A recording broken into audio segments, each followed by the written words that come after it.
Welcome to another lesson under the subject Professional Ethics.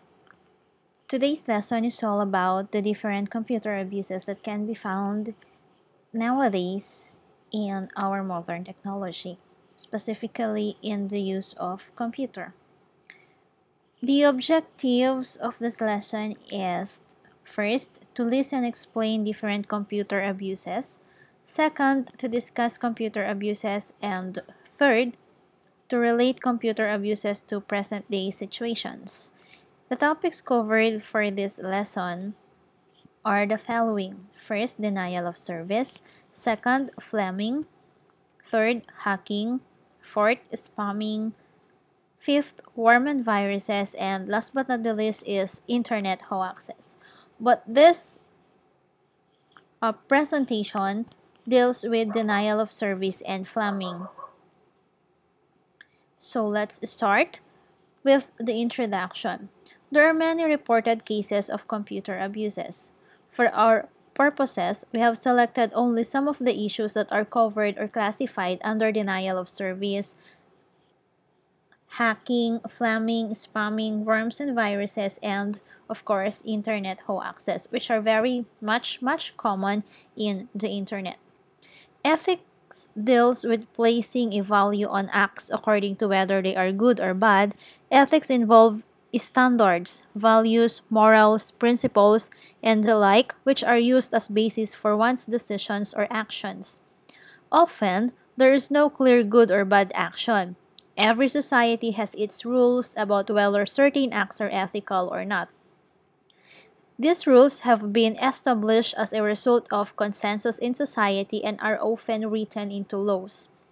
Hence, it is not surprising that an act that is considered ethical in one society is considered unethical in another. When computers first began to be used, there were no ethical standards relevant to it, so you can do whatever you wanted to do into your computer and there is no law to follow. However, as the use of computers became widespread, computer ethics became a concern. Laws then began to be developed. As mentioned in an earlier module, computer ethics refers to the guiding precepts and norms that are adopted and applied to regulate and control the use of computers and its application. So you are now no longer free to use your computers unless you have to abide to the code of conduct of computers and of course to the laws regarding the use of computer. Today, most of the rules on the ethical use of computers have already been formulated as laws. Computer crimes and computer frauds, for examples, are common terms nowadays and there are laws against them.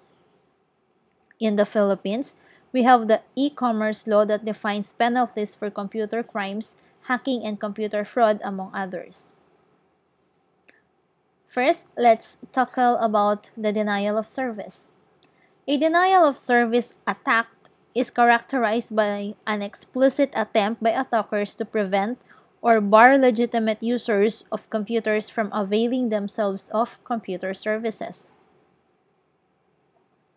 A distributed denial of service, or the so-called DDoS, attack is one in which a multitude of compromised systems attack a single target, thereby causing denial of service for users of the targeted system. The flood of incoming messages to the targeted system essentially forces it to shut down, thereby denying service to the system to legitimate users. Examples of denial of service attacks are, first, attempts to flood a network, thereby preventing legitimate network traffic. Second, attempt to disrupt connections between two machines, thereby preventing access to a service. Next, attempts to prevent a particular individual from accessing a service. Next, attempts to disrupt service to a specific system or person.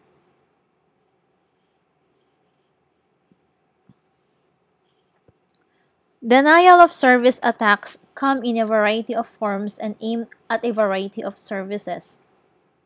There are basic types of attack. First, consumption of scarce, limited, or non-renewable resources. Second, destruction or alteration of configuration information. And third, physical destruction or altercation of network components. Consumption of scarce resources targets network connectivity. The goal is to prevent hosts or the network servers from communicating on the network. In this type of attack, the attacker begins the process of establishing a connection to the victim machine, but does it in such a way as to prevent the ultimate completion of the connection.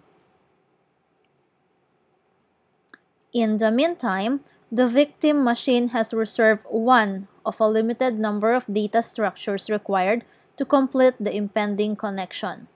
The result is that the legitimate connections are denied while the victim machine is waiting to complete bogus half-open connections. In bandwidth consumption, an intruder may also be able to consume all of the available bandwidth on your network by generating a large number of packets directed to your network.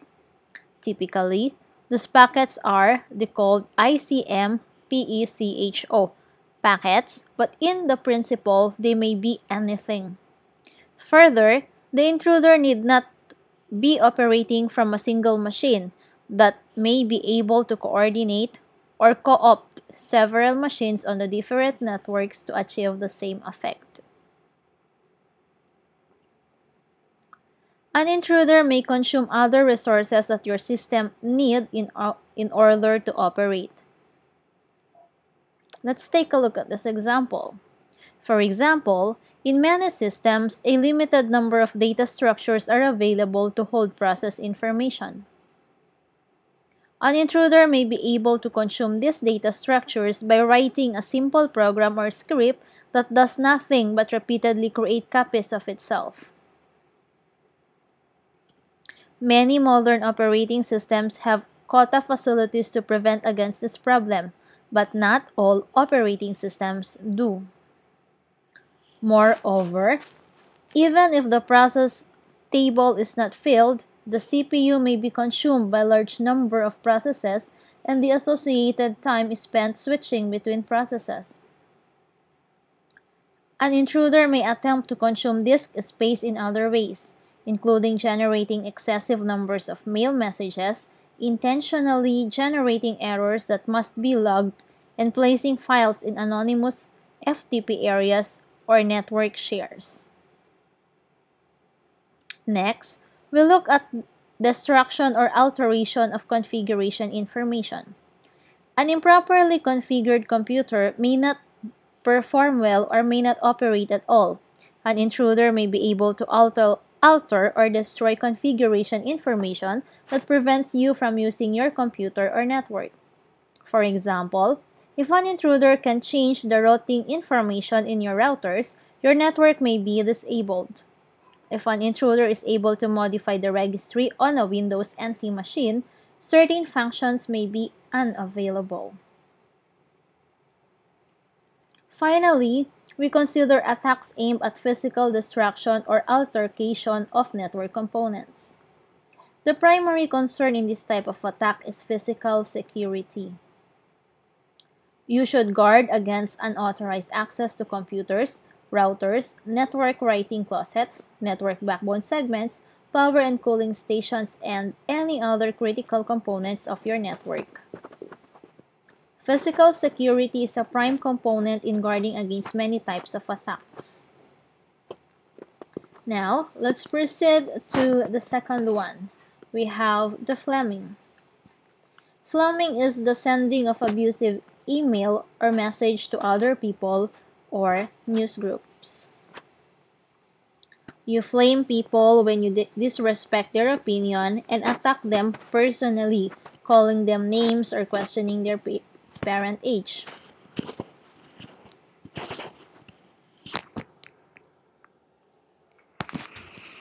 Fleming is considered poor online conduct and is not tolerated well in chat rooms or newsgroups. Other people in the chat room or news group can quickly turn on individuals who flame. It is best to practice good online conduct and avoid getting into personal confrontations with other people. Flaming is also known as bashing.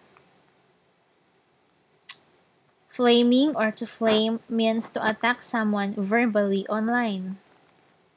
Flaming entails insults, bigotry, name-calling, or any outright hostility directed at a specific person. Often, flaming is the result of a heated difference of opinions on a topic, and it has devolved into childish bickering. On the internet, flaming is giving someone a verbal lashing in public.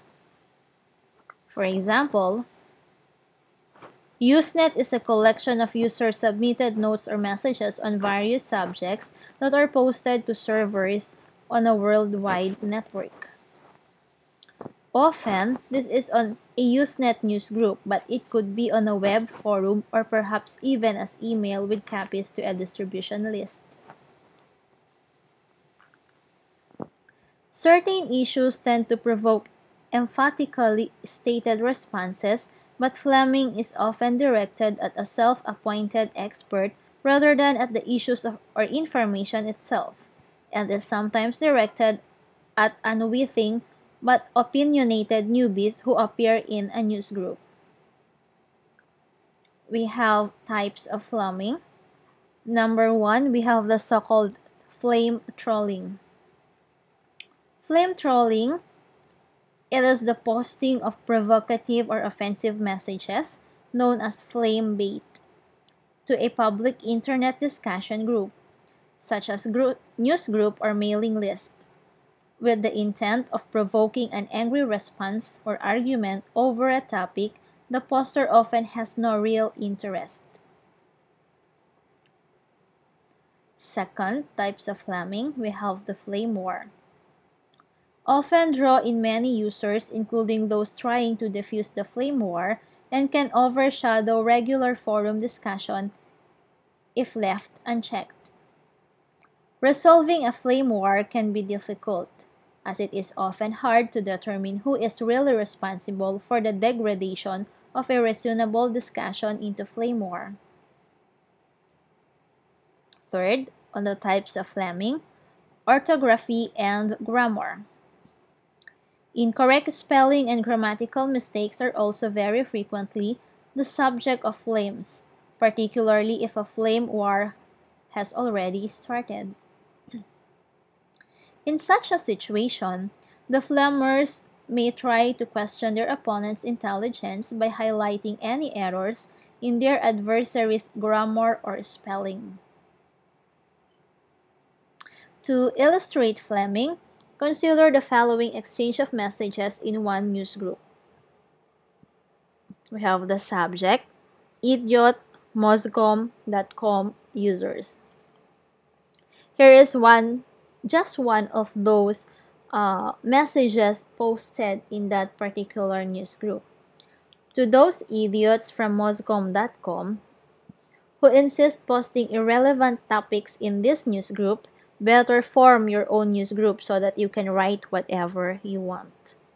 This was just taken on the conversation of the different Mozcom users, which started the so-called war or flaming.